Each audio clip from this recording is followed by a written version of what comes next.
Tresniyati Anahita, NIM 2320023, Program Studi Pendidikan Biologi, Mata Kuliah Statistika Pendidikan, Dosen Pengampu Vindriana Oktaviano Bano, SSI MPD, Fakultas Keguruan dan Ilmu Pendidikan, Universitas Kristen Wirawacana Sumba. Dalam video kali ini, untuk memenuhi evaluasi akhir semester mata kuliah Statistika Pendidikan. Dalam materi ini, saya akan menjelaskan bivariat uji tes sampel independen. Ini pengertian dari independent sample t-test. Independent sample t-test merupakan uji parametrik yang digunakan untuk mengetahui apakah ada perbedaan mean atau dua kelompok bebas atau dua kelompok yang tidak berpasangan, dengan maksud bahwa kedua kelompok data berasal subjek yang berbeda.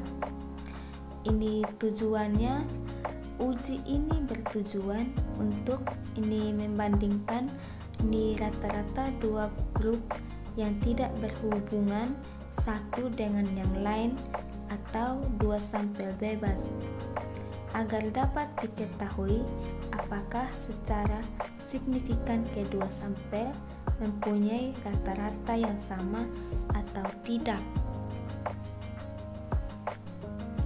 Ini syarat dalam menentukan uji T-independent test. Yang pertama itu ada 3 syarat. Yang pertama, uji normalitas. Ini jika uji normalitas ini, jika nilai signifikan lebih besar dari 0,05, maka data berdistribusi normal. Yang kedua, jika nilai signifikan lebih kecil dari 0,05, maka data tidak berdistribusi normal. Yang kedua itu uji homogenitas. Yang pertama, uji homogenitas ini jika nilai signifikan lebih besar dari 0,05, maka distribusi data adalah homogen atau sama. Jika nilai signifikan lebih kecil dari 0,05, maka distribusi data tidak homogen atau varian data berbeda. Saya mengambil contoh kasus dari uji independen t-test ini. Contoh soalnya, guru matematika ingin melihat apakah siswa yang diajarkan menghitung dengan cara biasa atau X memiliki nilai kecepatan menghitung matematis lebih rendah dibandingkan dengan sistem Sempoa atau Y. Setelah pengumpulan data dilakukan, didapatkan hasil sebagai berikut. Mari kita lihat dari data-data yang berhasil dikumpulkan. Kita akan masuk dari dalam pengerjaan data-data yang berhasil dikumpulkan ke Excel dan SPSS. Sekarang kita masuk pada aplikasi Excel. Di sini sudah ada data-data yang berhasil dikumpulkan. Yaitu nilai kelas pagi dan nilai kelas malam. Kode kelas untuk nilai kelas pagi ini atau simbol X menggunakan angka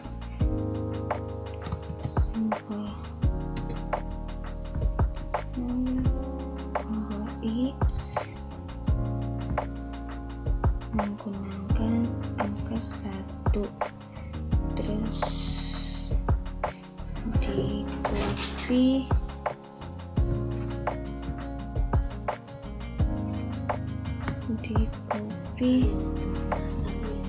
oke.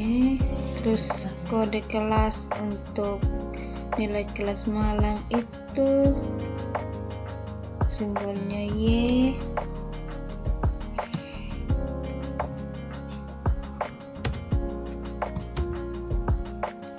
Saya menggunakan angka 2.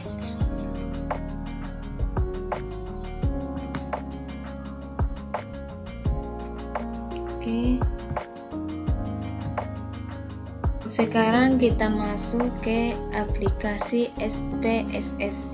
Nah, kita masuk di variabel view. Kolom bagian name itu kita ketiknya hasil.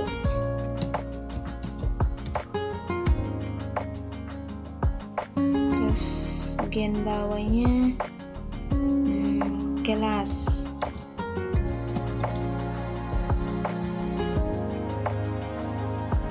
Labelnya di sini kita isi hasil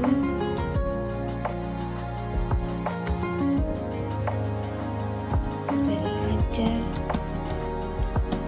statistika. Terus di sininya kelas. Untuk kolom bagian follow ini di kolom pertama isi 1 dan labelnya kelas pagi atau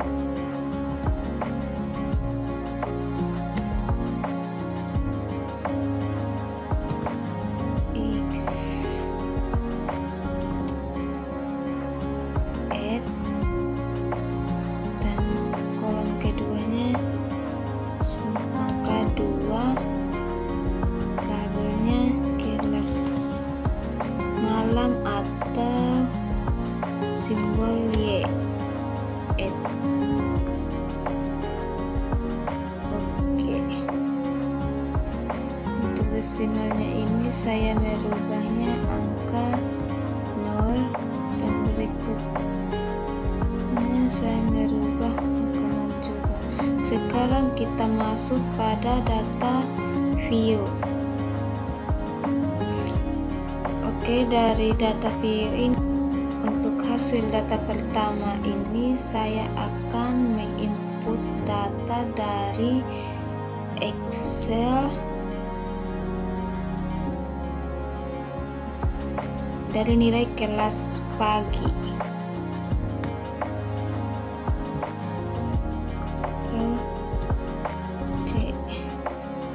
Masuk kembali ke data di SPSS. Oke.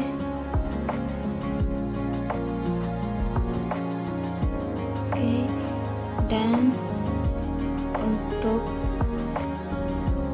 hasil kelas nilai kelas malamnya kembali ke Excel.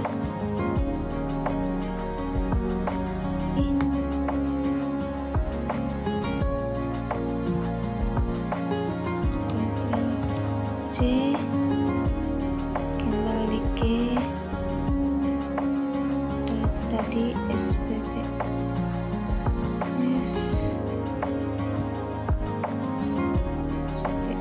Hasilnya seperti ini, datanya tidak akan terurut dan kita akan masuk ke bagian kelas dan saya akan kembali ke data di Excel.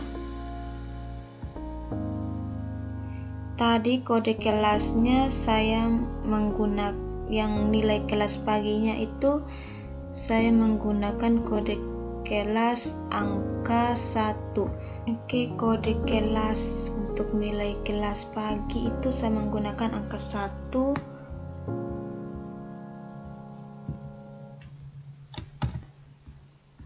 masuk ke aplikasi PPS. Oke, salah, paste, dan nilai kelas malam itu tadi kan saya menggunakan kode angka 2. Copy, Ctrl+C, masuk di apps.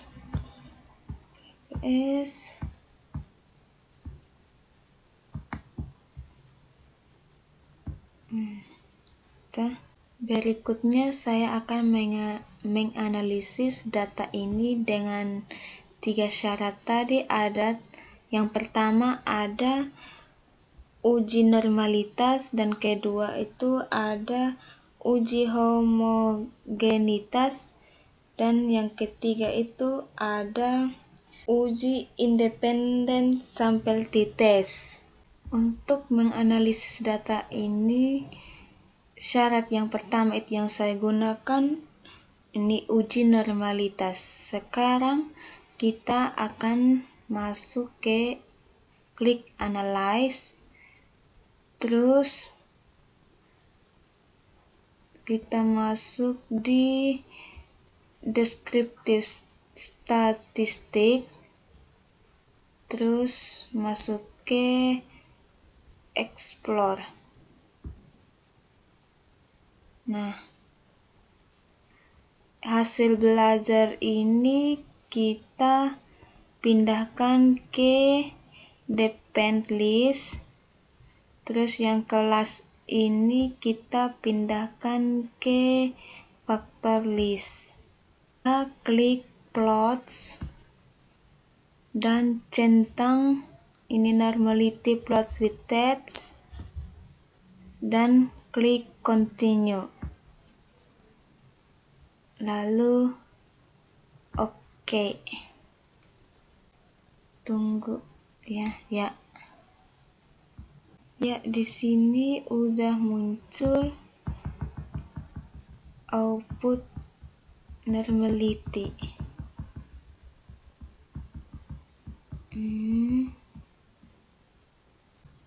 Ada 3 tabel. Syarat yang digunakan itu yang pertama uji normalitas. Jika nilai signifikan lebih besar dari 0,5, maka data berdistribusi normal. Jika nilai signifikan lebih kecil dari 0,5, maka data berdistribusi tidak normal. Jadi nilai signifikannya ini, yang ini lebih besar dari 0,05. Jadi kesimpulan dari nilai signifikannya ini uji normalitas data yang berdistribusi normal. Karena nilai signifikannya ini lebih besar dari ini 0,05. Langkah selanjutnya kita akan masuk pada syarat uji homogenitas atau sama. Oke, kita masuk sini. Oke, saya akan menentukan syarat yang kedua itu atau uji homogenitas. Sekarang kita masuk di analyze, terus klik compare means, terus kita klik independent sample t-test. Oke, ini hasil belajar statistika ini kita pindahkan ke kolom test variabel. Terus yang kelas ini kita pindahkan ke kolom grup variabel. Oke, kita klik define groups. Terus sini grup 1 kita kasih angka 1. Terus di sini kita kasih angka 2. Terus continue. Oke, kita klik oke. Ya, kita lihat hasil dari di tes ini. Ini dia memiliki 2 tabel, ada grup statistik dan independent sample test. Kita lihat nilai ini hasil dari standar error mean. Dia ini lebih besar dari 0,05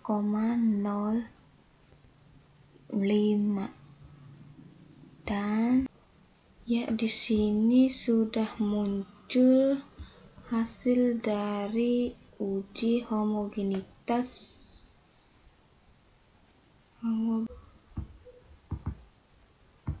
Jadi untuk lebih diketahui homogenitasnya, kita lihat di bagian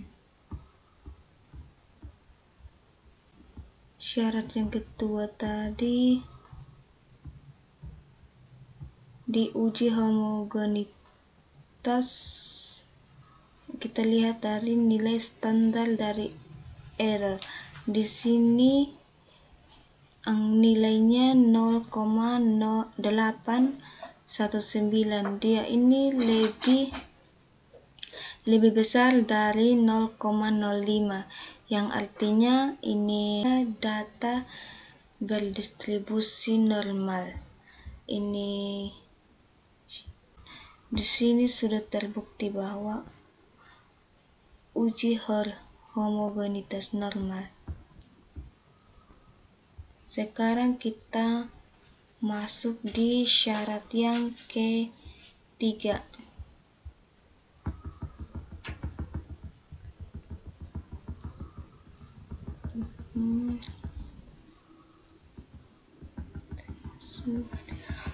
Syarat yang ketiga,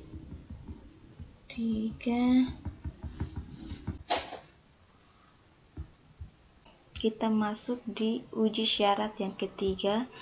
Ini uji independent sample t-test. Ini kita lihat di nilai signifikan ini 0,222. Ini lebih besar dari 0,05. Dari dasar keputusannya, ini jika nilai signifikan Thailand lebih besar dari ini 0,05, maka tidak ada perbedaan yang signifikan antara kelas pagi dan kelas malam.